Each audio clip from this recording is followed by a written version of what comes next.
Class 10th बेटा आगे questions हैं कुछ। फर्स्ट क्वेश्चन है why sodium kept immersed in kerosene oil.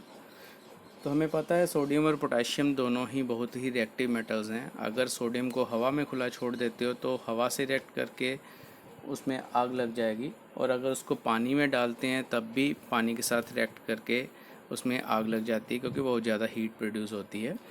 तो ऐसी सिचुएशन में सोडियम को बचाने के लिए और किसी तरह से नुकसान से बचाने के लिए हम क्या करते हैं, सोडियम को कैरोसिन ऑयल के अंदर डिप करते हैं ताकि उसको हवा और पानी दोनों से बचाया जा सके।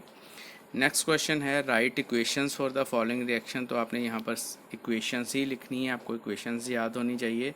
आयरन का स्टीम के साथ रिएक्शन कैसे होता है। आयरन जो है वो ठंडे पानी से रिएक्ट नहीं करती है अच्छे से, और स्टीम के साथ रिएक्ट करने के बाद हाइड्रोजन गैस प्रोड्यूस होती है और आयरन का जो है ऑक्साइड बन जाता है।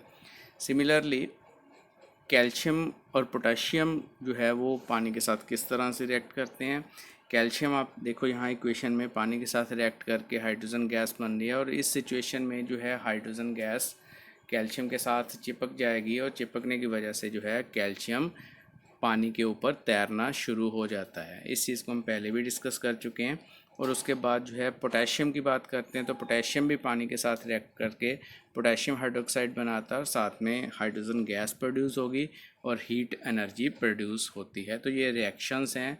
आपको सिंपल सीधे सीधे क्वेश्चन में पूछा गया कि आपने इक्वेशंस लिखनी है आयरन और स्टीम की और कैल्शियम पोटेशियम की वाटर के साथ। अब बात करते हैं क्वेश्चन नंबर 3 की। ABCD 4 मेटल्स हैं और एक टेबल में बताया गया है कि iron sulphate, copper sulphate, zinc sulphate और सिल्वर नाइट्रेट ये किसके साथ डिस्प्लेसमेंट रिएक्शन करती हैं और किसके साथ नहीं। तो उसके साथ रिलेटेड क्वेश्चंस हैं। First is which is the most reactive metal. इनमें से सबसे ज़्यादा रिएक्टिव मेटल कौन सी है। तो आयरन के साथ जो है बी मेटल जो है वो रिएक्ट करती है, और रिएक्टिविटी सीरीज़ में ये बी मेटल जो आयरन है वो ऊपर रहेगा। जिंक के साथ ये मेटल रिएक्ट नहीं कर रही है। बाकी बची आयरन, कॉपर और सिल्वर। इन तीनों में से आयरन जो है वो ज़्यादा रिएक्टिव है, और बी जो है वो आयरन से भी ज़्यादा रिएक्टिव होगी। So B is the most reactive metal in this case, क्योंकि इसके अलावा बाकी जो हैं वो आयरन को डिस्प्लेस नहीं कर रही। सेकंड पार्ट है What would you observe if B is added to the copper sulfate solution। तो अगर आप B को कॉपर सल्फेट सोल्यूशन में डालोगे तो क्या होगा। यहाँ पर खाली जगह कुछ लिखा नहीं हुआ है, बट क्योंकि कॉपर जो है वो आयरन से कम रिएक्टिव है, तो इस सिचुएशन में अगर B आयरन को डिस्प्लेस कर रही है तो नेचुरली वो कॉपर को भी डिस्प्लेस करेगी। सो यहाँ पर आंसर आ जाएगा, तो B displace copper from the copper sulphate solution. Then उसके बाद थर्ड क्वेश्चन है arrange the metals ABCD in the order of decreasing reactivity. Decreasing reactivity order में बताना है। तो A हम पहले ही बात कर चुके हैं, जो मेटल B है वो मोस्ट रिएक्टिव है इस केस में। और यहाँ पर देखो एक D मेटल जो है वो किसी के साथ रिएक्शन नहीं कर रही है, तो D जो है सबसे कम रिएक्टिव हो जाएगी। तो अब बीच वाली दो मेटल्स की बात करेंगे, तो A और C में से कौन सी सेकंड नंबर पर आएगी और कौन सी थर्ड नंबर पर आएगी। यहाँ पर आप ऑब्ज़र्व करो कि मेटल A जो है वो कॉपर सल्फेट को डिस्प्लेस कर रही है, बट C नहीं कर रही है। तो इस सिचुएशन में आपको जो है यहाँ से क्लियर हो जाएगा कि A मेटल जो है वो C से ज़्यादा रिएक्टिव है। तो अगर इसको डिक्रीजिंग ऑर्डर में करना है तो सबसे पहले आपके पास सबसे ज़्यादा रिएक्टिव में B आएगी, B के बाद A आएगी, देन C आएगी और उसके बाद D। तो B A C D, तो इस तरह से इसकी रिएक्टिविटी सीरीज बन जाएगी। तो इसका आंसर यहाँ लिखा हुआ है। उसके बाद क्वेश्चन नंबर 4 की बात करेंगे।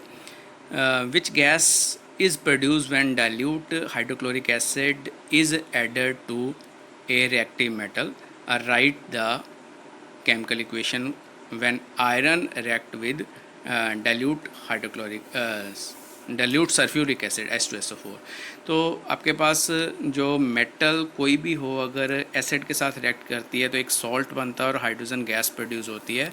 तो यहाँ क्वेश्चन था कि कौन सी गैस प्रोड्यूस हो रही है, तो आंसर आपका आएगा हाइड्रोजन गैस।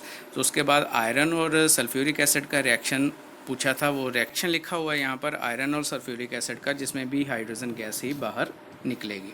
अब क्वेश्चन नंबर 5 की बात करते हैं। क्वेश्चन नंबर 5 है what would you observe when zinc is added to copper zinc is added to the solution of iron sulphate, write the chemical equation. तो जिंक जो कि मोर रिएक्टिव है आयरन से, तो वो आयरन को डिस्प्लेस कर देगी। तो आपके पास जो इक्वेशन बनेगी वो यहाँ पर लिखी हुई है, आयरन डिस्प्लेस हो जाएगा। बट यहाँ पर इक्वेशन में बेटा एक गलती है, यहाँ पर लास्ट में कॉपर लिखा हुआ है, सी जो कॉपर नहीं आएगा, यहाँ पर Fe आएगा, आयरन है, तो ये गलत है, इसको करेक्ट करना है बेटा आपने। तो आपके पास जो है जिंक सल्फेट बन जाएगा, साथ में आयरन बाहर निकलेगा। तो ये क्वेश्चंस बेटा अपनी कॉपी के ऊपर नोट करो, फिर आगे हम नेक्स्ट क्लास में करेंगे।